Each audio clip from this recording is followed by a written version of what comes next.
नमस्कार दोस्तों, आप सुन रहे हैं मनु भंडारी द्वारा लिखित उपन्यास महाभोज। तो आइए आगे बढ़े। स्वास्थ्य मंत्री राव और विकास मंत्री चौधरी ने बड़े ध्यान से अप्पा साहब और लोचन बाबू के बीच हुई बातचीत का एक एक शब्द सुना। मंत्रिमंडल गिराव अभियान में दोनों दाएं बाएं हाथ बने हुए हैं लोचन बाबू के। व्यक्तित्व में चाहे कोई साम्य नहीं है, पर इस समय एक ही जमीन पर खड़े हैं, इसलिए कहीं बहुत निकट है। अंतिम बात सुनने के बाद सीधे ही पूछा राव ने, तो आपका इरादा कुछ डगमगा तो नहीं रहा लोचन भैया? नहीं नहीं। हाँ, अब ज्यादा सोच विचार में मत पड़िए।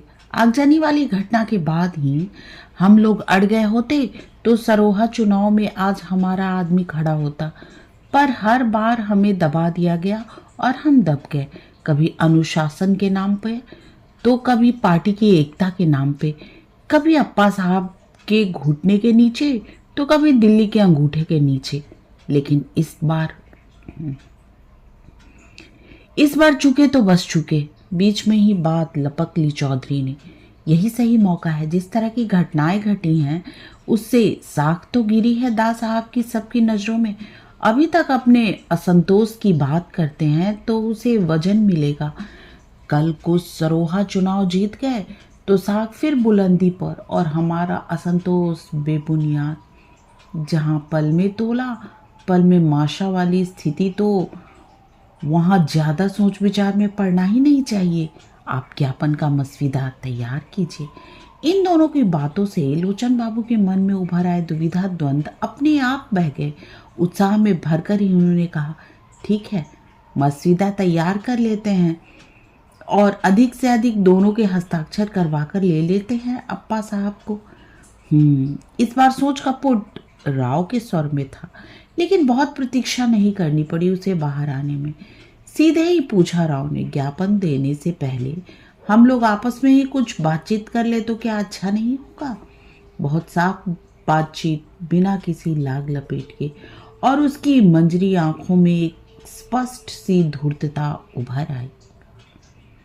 राव को मतलब समझने में देर नहीं लगी और न ही उन्होंने नासमझ बनने की कोशिश की। केवल इतना ही कहा कि सब बातें तो बाद में भी हो सकती हैं, पहले बहुमत तो प्राप्त कर लो। लोचन बाबू की आवाज की सख्ती और सर्दी का कोई खास असर नहीं पड़ा राव पर। बेझिझक ही कहा उसने, बहुमत प्राप्त कहाँ से होगा? हवा में तलवार भांजने को कौन तैयार होगा भला? 5 मंत्री त्यागपत्र देने को तैयार हुए हैं, आखिर किस आधार पर? क्यों?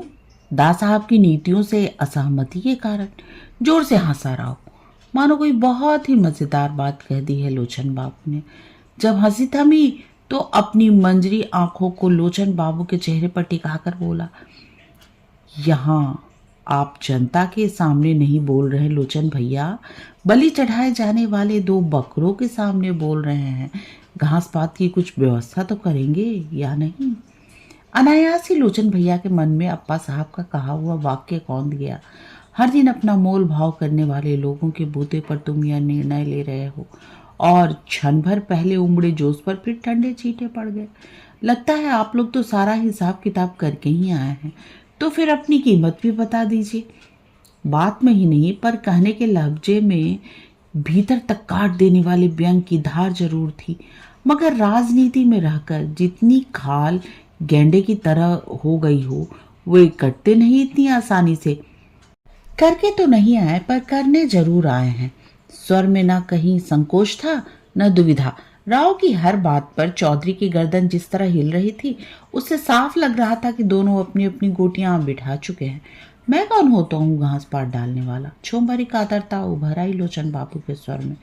बस आपकी इस तरह की बातें ही मन में शंका जगा देती हैं लोचन भैया। अब कौन नहीं जानता, असंतुष्टों में आपके समर्थक की संख्या ही सबसे अधिक है। बागडोर आपके हाथ में रहेगी, घास पात कोई दूसरा आएगा डालने। राव की इस बात से मन एकदम खिंच गया लोचन बाबू का। फिर भी अपने को जब्त करके इतना ही कहा, शाम को तो सब लोग मिल ही रहे हैं, आप लोग जो चाहे जैसा चाहे तय कर लीजिए। मुझे बहुत बड़ी बाधा नहीं पाएंगे आप उसमें। आवाज में कुछ ऐसी उदासीनता थी सारे प्रसंग के प्रति कि राव और चौधरी असमंजस में पड़े टुकुर टुकुर मुंह ही ताकते रह गए एक दूसरे का। फिर सारी बात को निहायत ही हल्के फुल्के स्तर पर ले जाकर कहा राव ने, ठीक है, हम आपके हुक्म के गुलाम हैं लोचन भैया। आप ज्ञापन तैयार कीजिए, हम हस्ताक्षर करेंगे और करवाएंगे। और अंत में चलने से पहले राव ने विजेता की मुद्रा में कहा, राव या तो किसी काम को हाथ में लेता नहीं और लेता है तो फिर किनारे लगाकर ही छोड़ता है। समझ लीजिए कि बिसु की यह मौत दास साहब के मंत्रिमंडल की मौत बनकर ही रहेगी। अब अपनी इस घोषणा से लोचन बाबू के मन में अपनी कीमती होने का पूरा पूरा एहसास जगाकर चले गए वे दोनों। पर लोचन बाबू हैं कि मंत्रिमंडल की मृत्यु की घोषणा से पुलकित हो रहे हैं, न राव चौधरी की कीमत से चमत्कृत। एक ही प्रश्न है जो उन्हें तरह तरह से मथ रहा है, और वह कि किस लिए कर रहे हैं और क्यों कर रहे हैं। क्या इसी परिवर्तन के लिए सुकुल बाबू की पार्टी और विधानसभा छोड़ी थी उन्होंने, इस क्रांति का सपना देखा था, और क्या इसी टुच्चेपन की सौदेबाजी के लिए मंत्रिमंडल गिराने की बात सोच रहे हैं वे। नाम, चेहरे, लेबल भले ही अलग अलग हों, पर अलगाव है कहाँ। सुकुल बाबू, दास साहब, राव चौधरी। तब पौ भी पूरी तरह फटी भी नहीं, वातावरण में धुंधलका शेष है। दास साहब नंगे पैर हरी धूप पर चहलकदमी कर रहे हैं। ओस भींगी भींगी धूप पर घूमने से केवल नेत्रों की ज्योति ही नहीं बढ़ती, मन मस्तिष्क में ही ऐसी तरावट आती है कि सारा दिन आदमी तनाव मुक्त होकर काम कर सकता है। मन शांत, चित्त प्रफुल्लित। पांडे जी साथ हैं दास साहब के। भोर का सुहाना समा, ठंडी बयार और सुकून देने वाला दास साहब का साथ। फिर भी चिंता और परेशानी की लकीरें हैं कि पांडे जी के चेहरे पर मिट नहीं रही। लोचन बाबू के घर रात 2 बजे तक होने वाली बैठक का पूरा ब्यौरा सुनाने के बाद भी जैसे बोझ हल्का नहीं हुआ पंडित जी का। आज ही अप्पा साहब से मिलने वाले हैं लोचन बाबू, और लगता है इस बार पहले की तरह मानने वाले भी नहीं हैं वे लोग। सुकुल बाबू के कारण ये चुनाव भी काफी बड़ा सिरदर्द बना हुआ है। जरूरत तो इस समय यह है कि सब लोग एकजुट होकर काम करें। सो मदद तो दूर, इसी मौके पर स्वर में क्षोभ इतना गहरा हो रहा है कि बाकी शब्द उसी में डूब गए। बात बहुत ध्यान से ही सुन रहे हैं दास साहब, और मन में कहीं गहरे उतर भी रही है, पर चेहरे पर किसी तरह का कोई विकार नहीं, कोई प्रतिक्रिया भी नहीं। 85 लोग समर्थन करने आ रहे हैं लोचन बाबू का। बहुत आशावादी है लोचन। अच्छा है, इस उम्र में आशावादी होना चाहिए व्यक्ति को। मात्र उम्मीद की डोर से बंधा हुआ आदमी भी बहुत कुछ कर गुजरता है कभी कभी। पांडे जी इस समय इस तरह की प्रतिक्रियाओं की उपेक्षा नहीं कर रहे। सीधे ही पूछा, लोचन बाबू से मिलेंगे आप? समय तय करूं? अप्पा साहब से शायद इस बार। पांडे बात बीच में ही तोड़ दी दास साहब ने। तुम्हें सरोहा चुनाव क्षेत्र की जिम्मेदारी दी है, तुम उसे ही संभालो। इधर की चिंता से अपने को परेशान करने की जरूरत नहीं। बहुत चौकस रहते हैं दास साहब की।